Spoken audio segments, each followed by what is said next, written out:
Bismillahirrahmanirrahim. Assalamualaikum warahmatullahi wabarakatuh. Salam, Om Swastiastu, Nama Budaya, salam sejahtera, salam kebajikan bagi kita semua. Kembali lagi bersama saya Imam Nasruddin dengan nomor pokok mahasiswa 1935223485 semester 5 kelas B, program studi Ilmu Administrasi Negara, Fakultas Ilmu Sosial dan Ilmu Politik, Universitas 11 April Sumedang. Alhamdulillah, pada kesempatan kali ini saya dapat diberikan kesempatan lagi oleh Bapak Edi Setiawan, Esos MSI, selaku dosen pengampu mata kuliah Ekologi Administrasi Negara untuk mempresentasikan materi mengenai faktor-faktor yang mempengaruhi sistem dalam ekologi administrasi negara. Langsung saja kita ke pembahasan materi tersebut. Faktor-faktor yang mempengaruhi sistem dalam ekologi administrasi negara terbagi menjadi 5. Yang pertama yaitu keadaan penduduk, yang kedua struktur sosial, yang ketiga sistem ekonomi, yang keempat ideologi negara, dan yang kelima sistem politik. Yang pertama, keadaan penduduk. Penduduk adalah sekelompok orang yang menempati suatu wilayah dalam waktu tertentu. Jumlah penduduk tersebut akan berubah dari waktu ke waktu karena beberapa faktor berikut. Yang pertama yaitu kelahiran atau fertilitas, yang kedua mortalitas atau kematian, yang ketiga migrasi, yang keempat informasi kependudukan, dan yang kelima kualitas penduduk. Yang pertama, kelahiran atau fertilitas. Angka kelahiran disebut juga fertilitas atau natalitas, yang artinya menunjukkan angka kelahiran yang sesungguhnya. Kelahiran hidup adalah kelahiran bayi tanpa memperhitungkan lamanya dalam kandungan, dan bayi menunjukkan tanda-tanda kehidupan. Adapun angka kelahiran mati adalah kelahiran seorang bayi dari kandungan yang berumur paling sedikit 28 minggu tanpa menunjukkan tanda-tanda kehidupan. Selanjutnya yaitu ada faktor-faktor yang penunjang tingkat kelahiran adalah sebagai berikut. Yang pertama yaitu pernikahan usia muda, khususnya masyarakat pedesaan. Mengapa di masyarakat pedesaan masih diadakannya pernikahan usia muda? Karena mayoritas masyarakat pedesaan masih menganut adat istiadat setempat. Yang kedua, besarnya angka kematian bayi karena banyaknya bayi yang meninggal mendorong orang tua memiliki anak banyak. Yang ketiga, adanya penilaian yang tinggi terhadap anak karena anak penerus keturunan, sumber tenaga kerja, dan pembawa rezeki. Dan yang keempat, yaitu tumpuan pada hari tua. Jika orang tua sudah lanjut usia, anak akan menjadi tumpuan harapan orang tua yang harus memenuhi segala kebutuhan orang tua. Selanjutnya yaitu ada beberapa faktor penghambat tingkat kelahiran, yaitu adanya kesadaran mengenai pentingnya hal-hal berikut. Yang pertama yaitu keluarga berencana atau KB. Kesadaran masyarakat untuk menjaga jarak kehamilan demi peningkatan taraf hidup dan kemajuan pendidikan dengan program PAP dan PUP. PAP merupakan penundaan anak pertama dan PUP merupakan pendewasaan usia pernikahan atau perkawinan. Yang kedua yaitu Undang-Undang Perkawinan yang menetapkan batas minimal usia untuk menikah bagi wanita 17 tahun dan laki-laki 20 tahun. Namun saat ini Badan Kependudukan Keluarga Berencana Nasional Indonesia mempunyai program yang dinamakan 2125 keren. Kenapa demikian disebut dengan 2125 keren? Karena usia ideal untuk menikah bagi seorang perempuan adalah 21 tahun dan usia ideal untuk menikah seorang laki-laki yaitu 25 tahun karena sudah siap untuk secara fisik dan psikis sudah siap. Dan yang ketiga yaitu penundaan usia pernikahan dengan alasan sekolah atau belum bekerja. Para remaja mampu menunda usia pernikahannya dengan cara mengikuti program PIK-R. PIK-R merupakan pusat informasi konseling bagi remaja. Dan yang keempat yaitu peraturan tentang tunjangan anak pegawai negeri yang menetapkan tunjangan hanya diberikan sampai anak yang kedua. Faktor yang kedua yaitu kematian. Faktor kedua mempengaruhi pertumbuhan penduduk adalah kematian atau mortalitas. Faktor penyebab kematian atau mortalitas antara lain yang pertama yaitu sarana kesehatan yang belum memadai, yang kedua tingkat kesehatan masyarakat masih rendah, yang ketiga kurangnya gizi makanan sebagian besar penduduk, yang keempat pencemaran lingkungan, yang kelima kecelakaan lalu lintas, yang keenam peperangan, dan yang ketujuh bencana alam dan wabah penyakit. Adapun faktor pengendalian kematian atau penghambat antara lain yaitu yang pertama, meningkatkan fasilitas kesehatan. Yang kedua, tingginya tingkat kesehatan masyarakat. Yang ketiga, makanan yang cukup bergizi. Yang keempat, lingkungan yang bersih dan teratur. Yang kelima, ajaran agama yang melarang bunuh diri dan membunuh orang lain. Dan yang keenam, keadaan negara yang damai. Yang ketiga yaitu migrasi penduduk. Migrasi adalah perpindahan penduduk dari suatu daerah ke daerah lain dengan tujuan untuk menetap, yaitu berada di daerah baru secara terus-menerus minimal 6 bulan. Jika kurang dari 6 bulan, perpindahan penduduk tersebut disebut mobilitas sekuler. Alasan-alasan yang menyebabkan terjadinya migrasi yaitu yang pertama, ekonomi, yaitu memperbaiki hidup. Yang kedua, politik, yaitu adanya tekanan-tekanan di tempat tinggal atau karena perbedaan ideologi. Yang ketiga, yaitu sosial, adanya tekanan-tekanan dari tetangganya. Yang keempat, agama, yaitu tidak ada kebebasan dalam menganut agama sesuai dengan kepercayaannya. Yang kelima, yaitu kepadatan penduduk. Yang keenam, keadaan geografis lain. Dan yang ketujuh, pendidikan, berpetualang, dan sebagainya. Migrasi dibedakan menjadi dua, yaitu migrasi antar negara dan migrasi dalam negeri. Migrasi antar negara dibedakan menjadi tiga, yaitu sebagai berikut. Yang pertama, imigrasi, yaitu masuknya penduduk dari suatu negara ke negara lain. Misalnya, penduduk Singapura pindah ke Indonesia. Yang kedua, emigrasi, yaitu keluarnya penduduk dari suatu negara ke negara lain. Misalnya penduduk Indonesia pindah ke Korea. Yang ketiga yaitu remigrasi, yaitu kembalinya penduduk dari negara lain ke negara asal. Misalnya yaitu perpindahan internasional. Selanjutnya yaitu ada migrasi dalam negeri, adalah perpindahan penduduk dari daerah satu ke daerah lainnya.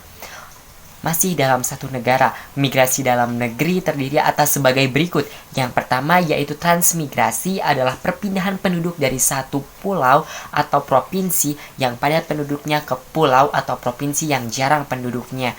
Contohnya yaitu Provinsi Jawa Barat yang padat penduduk dapat dipindahkan atau ke provinsi yang masih jarang penduduknya di daerah Provinsi Kalimantan Utara.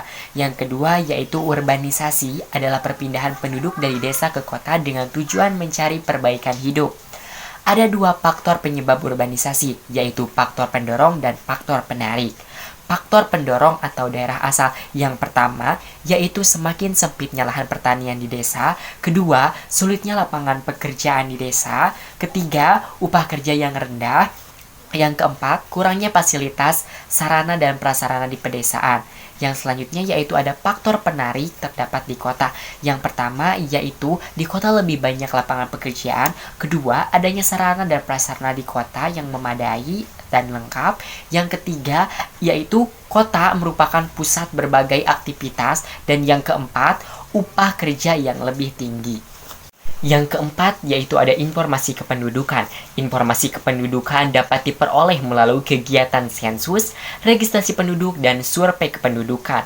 Yang pertama yaitu sensus penduduk, yaitu proses pengumpulan, pengolahan, dan publikasi data kependudukan yang ada di suatu negara dalam periode jangka waktu tertentu.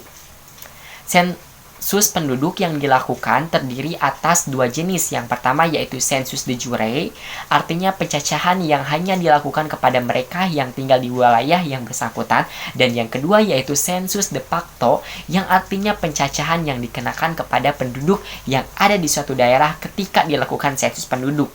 Yang kedua yaitu dengan cara registrasi penduduk, yaitu proses pengumpulan keterangan mengenai peristiwa kependudukan harian. Registrasi dilakukan setiap saat lembaga administrasi terkecil, misalnya tingkat RT dan RW. Yang ketiga yaitu ada survei penduduk, adalah pencacahan jumlah penduduk dengan cara mengambil contoh daerah tertentu dengan jumlah penduduk yang mewakili. Survei penduduk dapat dilakukan dengan cara survei bertahap tunggal atau single round survey. Yang kedua yaitu dengan cara survei bertahap ganda atau multi round survey. Dan yang ketiga yaitu dengan cara survei bertipe kombinasi. Yang kelima yaitu ada kualitas penduduk. Beberapa faktor atau parameter yang dijadikan acuan untuk menentukan kualitas penduduk yaitu sebagai berikut. Yang pertama yaitu pendidikan. Pendidikan menggambarkan kemampuan penduduk untuk menyerap dan menyesuaikan diri dengan perkembangan ilmu pengetahuan dan teknologi. Yang kedua yaitu tingkat kesehatan yang dapat dilihat dari tingginya angka kematian bayi dan tingginya angka harapan hidup. Yang ketiga yaitu tingkat pendapatan suatu daerah dapat dilihat dari pendapatan per kapitanya. Pendapatan per kapita adalah penghasilan rata-rata untuk setiap penduduk dalam satu tahun yang ada dalam suatu daerah. Yang keempat, yaitu ada mata pencaharian merupakan salah satu usaha penduduk dalam memenuhi kebutuhan hidupnya, dan ini sangat menentukan kualitas penduduk.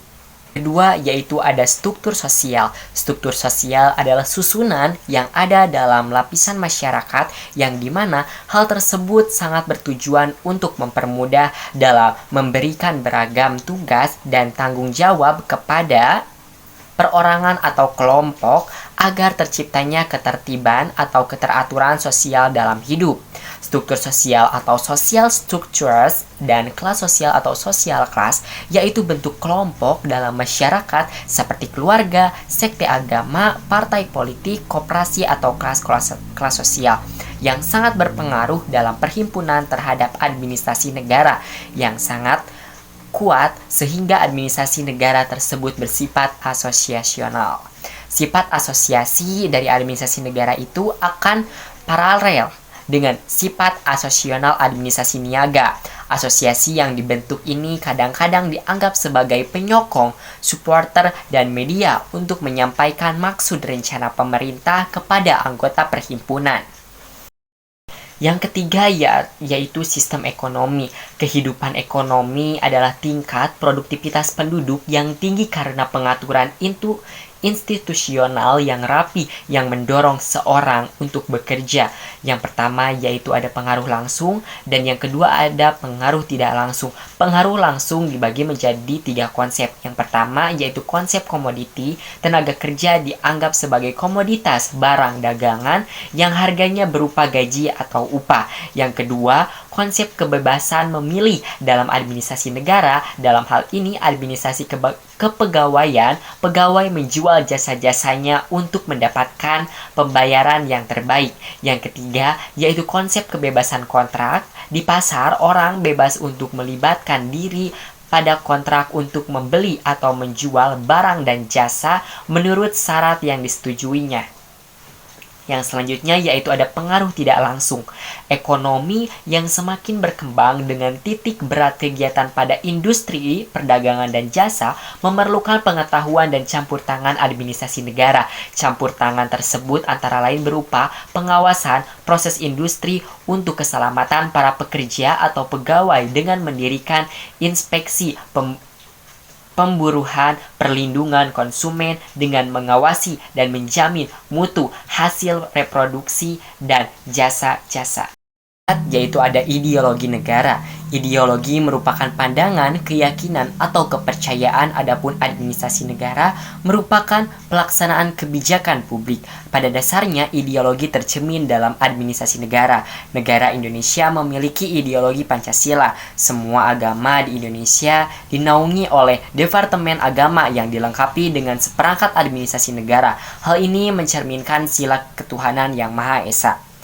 Sendi-sendi kehidupan berbangsa dan bernegara dalam Bingkai Negara Kesatuan Republik Indonesia atau NKRI, perguruan tinggi menjadi instansi pengembangan akademik harus mampu mengambil peran strategi dalam menjaga nilai-nilai kebangsaan dan Pancasila dari rongrongan bahaya radikalisme yang mengancam kehidupan berbangsa dan bernegara. Yang kelima, yaitu ada sistem politik.